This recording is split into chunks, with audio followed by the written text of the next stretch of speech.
উপদেষ্টা আসিফকে নগর ভবনে অবাঞ্ছিত ঘোষণা।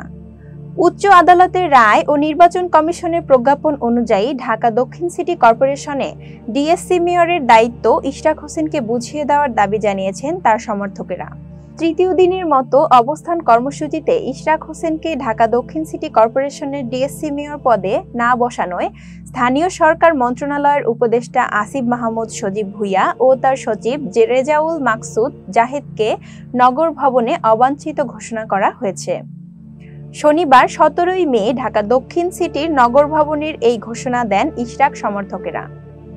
নগর ভবনের সামনে বিক্ষোভকালে ইশরাক হোসেনের সমর্থকেরা হুঁশিয়ারি দেন যে উপদেষ্টা আসিফ মাহমুদ সজীব ভুঁইয়া ও তার সচিব রেজাউল মাকসুদ জাহিদকে যেখানেই পাওয়া যাবে সেখানেই প্রতিহত করা হবে। এ সময় তারা আরও জানান, আগামীকাল রোববারও তাদের বিক্ষোভ কর্মসূচি চলমান থাকবে। ঢাকাবাসী প্ল্যাটফর্ম নামে এই কর্মসূচি পালন করেছেন।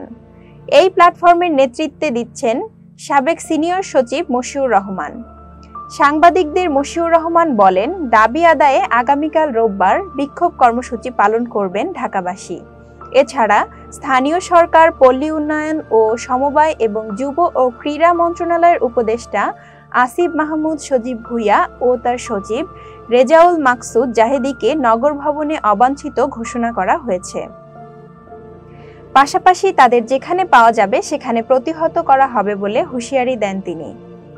ডিএসসিসির নগর ভবনে স্থানীয় সরকার মন্ত্রণালয়ের অস্থায়ী দপ্তর।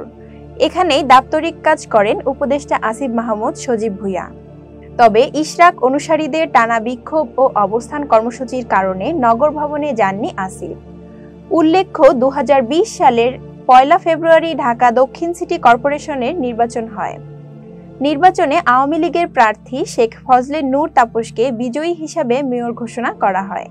এ সংক্রান্ত নির্বাচন কমিশনের গ্যাজেট চ্যালেঞ্জ করে 2020 সালের 3 মার্চ তাপস প্রধান নির্বাচন কমিশনার সহ 8 জনকে বিবাদী করে নির্বাচন ট্রাইব্যুনালে মামলা করেন বিএনপির প্রার্থী ইশরাক হোসেন।